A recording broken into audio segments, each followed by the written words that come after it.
a community. Welcome back to the Crochet Crowd. I'm your host, Mikey. Today we're going to do the newborn seedling baby blanket. You can make this blanket in any size. There's a little bit of tips to it that is not in the pattern that I will share with you on the tutorial today. So we have what is called as a V-stitch. This is a newborn size hat. Whatever hook size that you decided to do the hat, if you ran a gauge, use the same hook then to make your baby blanket with, to keep the gauge consistent. This particular blanket is made up in a square, and this blanket here, what happens on it, if you follow it the way that it's written, which is not wrong, but it causes the blanket to look like this in the end. Because babies are not square. So it provides a little bit of extra material to wrap your baby. If that bothers you in any way, I'll be sharing a tip with you on the corners and change it from what the pattern is suggesting, even though it's my pattern.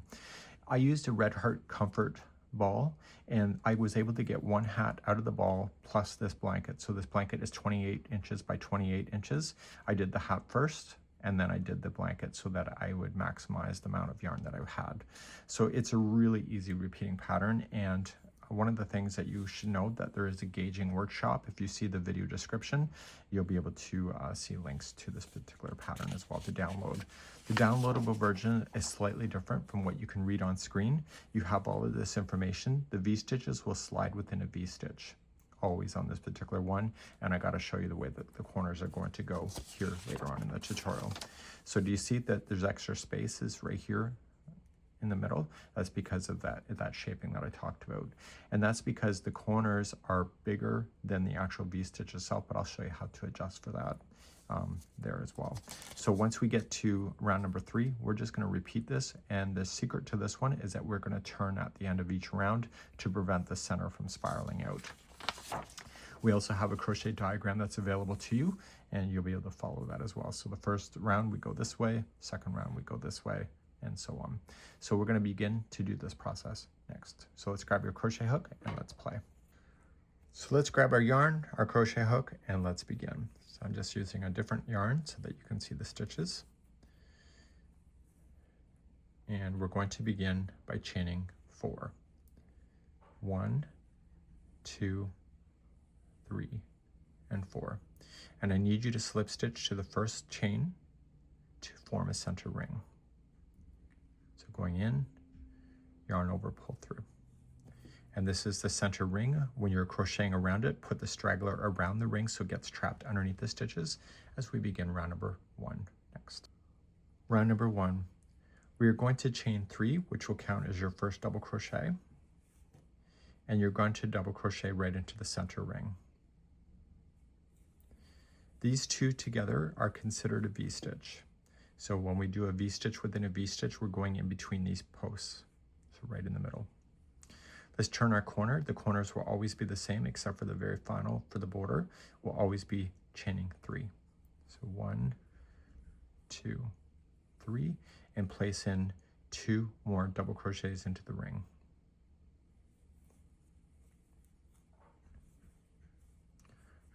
These two together is your next V-stitch, and you'll be playing in between those 2 posts. Let's turn the corner again, so chain 3, and see how I'm going up over top of the straggler. Just put it around the outside of that ring and trap it, and place in 2 more double crochet. So there is another set of V-stitches right there. Chain 3 to turn the corner, and coming back into the ring, this is your final side.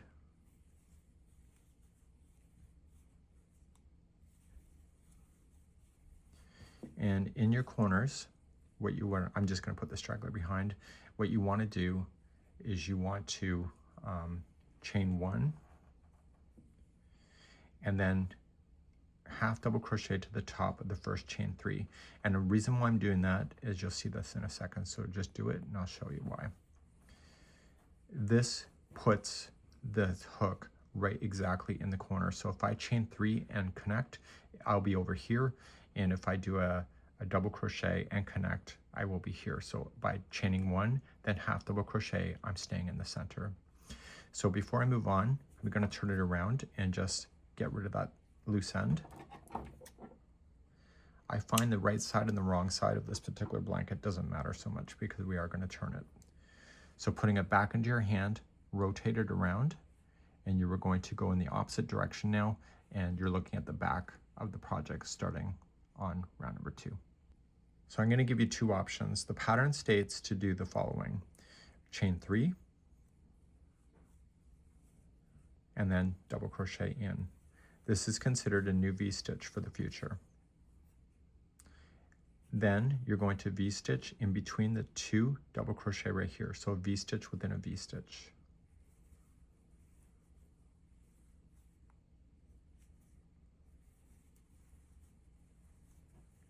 Then you're going to come into the corner and place in 2 double crochet.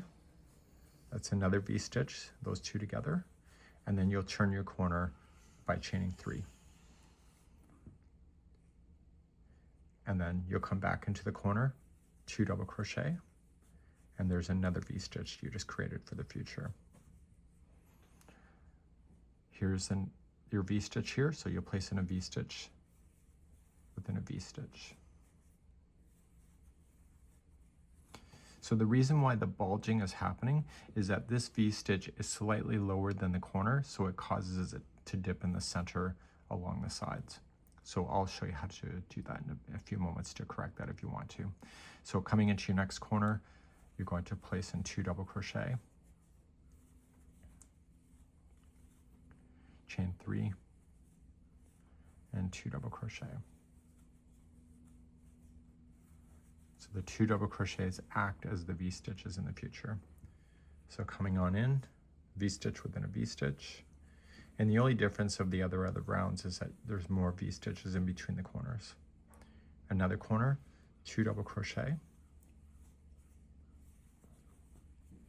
chain 3, and 2 double crochet. You're going to start seeing the stitch work after a few rounds really being really cool. It's going to take a few rounds to get there. And now you're going to come into a V-stitch within a V.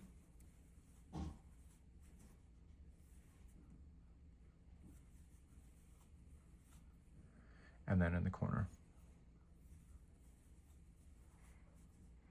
So 2 double crochet, and then you're going to join to the beginning. So you're going to chain 1 first, and then half double crochet to the top of the chain 3. And then you would turn your work and start the next row. But before I do that, I'm going to rip this out and show you what I would do differently if the bulging bothers you in any way, and we'll be showing you that next. So let me get back to the beginning. Some people have OCD or preferences on not having the bulge. So after we finished the last round, here's where we are. We turned it and we went to the back side. So instead of this time of chaining 3, you're only going to chain 2. And then only half double crochet then in the corner instead of double crochet. And this makes the stitch slightly shorter, and therefore the bulge on the ends will not be as impacted. So you will treat the regular V-stitch as a regular V-stitch, so 2 double crochets within the V-stitch itself. But your corners, you're going to half double crochet twice. You chain 2 at the beginning because of it was the starting of the round. Chain 3 still, so you'll still do that, and then 2 half double crochets because it's still a corner.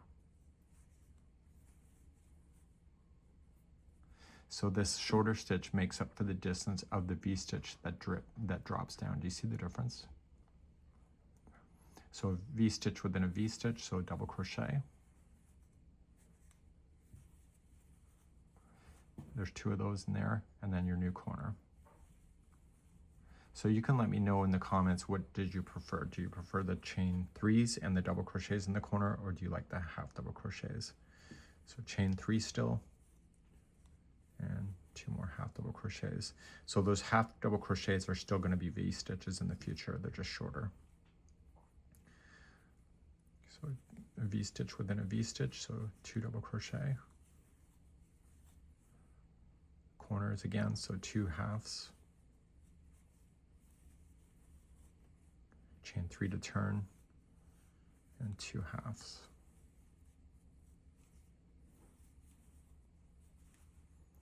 V within a V.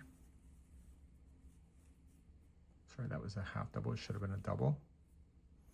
If I do a half in there, I'll have the same bulging problem because of the height of the stitches.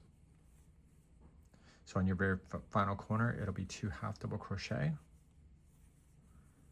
And then you still are going to join the same way that I showed you before. So you'll chain 1 and half double crochet to the top of the chain 2 instead. And what this is doing is it's keeping the corners in line with the sides. So regardless of where you are right now, you'll have to turn your work and begin round number 3. So if you turn your work and begin round number 3, this is a half double crochet in the corners instead, but it's still the same information. So you're going to still chain. I'm going to only chain 2 instead of 3, and then I'll half double crochet in. So this is another V-stitch for the future. So you're going to use the between the posts, so you technically have 3 V-stitches from the row below, and you were just going to go in between the post and apply. So because it's not a corner, you'll do your double crochets. So 2 double crochets in the V-stitch of the V-stitch below.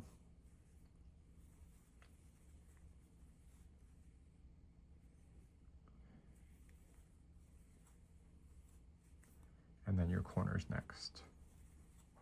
So you have to decide what you preferred. So if you prefer the double crochet, it's 2 double crochet, chain 3, 2 double crochet, and if you want the half, it's 2 halves.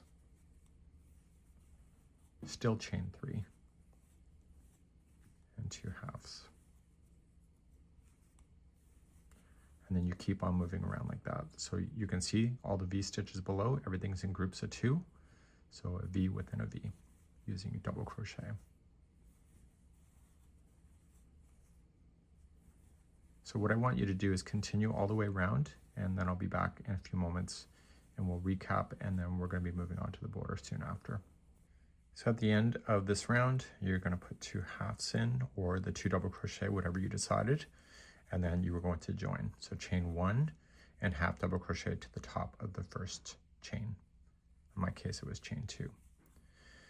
So to prevent the item from spinning, because if you're familiar with crochet, the center can spin, and that's because we keep going in the same circle. But at the end of the round, if you turn around and go in the back and then back in the other direction, it prevents that. So I'll start another round, and then we're going to begin the border after that. So there's a total count of 21 of these rounds altogether. So you're just going to keep on going around. If you followed the gauge of the pattern, you will be able to get that much out of that out of that red heart comfort ball. So it's just filling in the V stitches. So there's 2 crochets right in the beginning on the corner, and then just filling in the V stitches as you know it to be. I find this looks more effective when going back and forth instead of just in a continuous round as well. That's why I kind of did that as well, other than the spin of the twist of the internal. So I'm not counting, I'm just placing a V within a V. So if you get somewhere and you're noticing that there's not a V below, you may have just accidentally put one in and accidentally moved on to the next one without making it a V. So just keep an eye on that in case that happens to you. That happened to me once. So in the corners, whatever you decided, mine's 2 half double crochet, chain 3, 2 halves, and what I'll do is I'll meet you at the end of the round, and I'll show you how to do a border. So a V's within a V, and I'll see you at the end of the round. And coming all the way back around, V's within a V's, and then your final corner.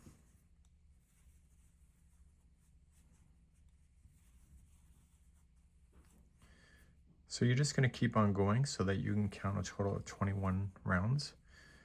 Okay, so you can count the spaces. So you got 1, and so you got 1. So don't count the center. So 1, 2, 3, 4. So what you can do for the next round, you can either turn it or leave it as is. And if you want to look at what the first one was, whether it was a right side or a wrong side, you can determine that as well. And we're going to begin and do the final border next. To do the final border, you're just going to chain up 1 and 1 single crochet into the corner. You're now going to, because it's starting from the corner, just chain 1 and this put in a single crochet inside the V-stitch. Now you're going to chain 2s all the way to the other side. So chain 2, single inside the next V. Chain 2, single inside the next V. And you keep doing that all the way to the corner.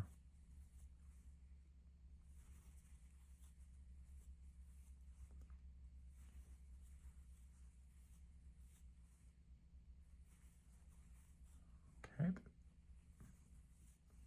So I'm in the last V here. So on the very last V, you're only going to chain 1 because there's only 1 stitch there. We're chaining 2s before because there's 2 stitches in between these groups of 2. You see that? So in the corners, you're going to apply 3 single crochets. So we have 1, 2, and 3, and naturally turn your project and then start a fresh side. So chain 1 and come in and put a single inside the first V. Chain 2 then all the way to the other side. So in the next V, single, chain 2, and so on. Please do this all the way around for your final border. I'll meet you back here in a moment. Coming all the way around, I'm in my last V, chain only 1. We've already got 1 single crochet in there, so the very final corner will only have 2. And we're going to do the invisible join like we did with the hats if you watched that tutorial. So you're going to just trim the yarn a little bit longer, and you're going to pull up, noticing that I never slip stitch to the front, first one. Place this into a tapestry needle. And I'm doing this because I don't want to bulge on the outside of my blanket. That happens when you slip stitch. So see where this is coming out of? We want to go back into there, but we have to go into the top of the first single crochet, but from the back side. So it's like we're crocheting from the front, but we're coming from the back. And I want to come into the stitch where this is coming out of and go towards the other side of your blanket. My goal is to look for the distance of the stitches and match it. So when I go to pull, I'm going to pull so it looks like it's the same. See? Turn it to the back and just let it tie onto itself. So just put it through and just put it through a loop, and that'll lock it. And then just weave in your ends. And you're going to go back and forth a total of 3 times to make that happen. If you are going to apply a ribbon to your blanket, be very cautious, especially in the blankets with ribbons, because they could be a choking hazard because they're not secured. So I only would suggest you put a ribbon in if you are presenting it as a gift, but tell the recipient to pull out the ribbon before they actually use it, or just take your photographs and wherever and then remove it after that. So if you are going to apply ribbons, you're going to apply it in the last round of the V-stitches, so in and out. So on the sample that I created, I only put the ribbon on the one side of the blanket so that when I folded it to go inside the gift basket, is that it was popping out at the very top, and then I matched it to the hat within the gift basket itself. So that's something that you have an opportunity to do, and I'm more curious, what did you decide to do on your corners? Half double crochets or double crochets, or did it matter to you? That's it for now. We hope you've enjoyed.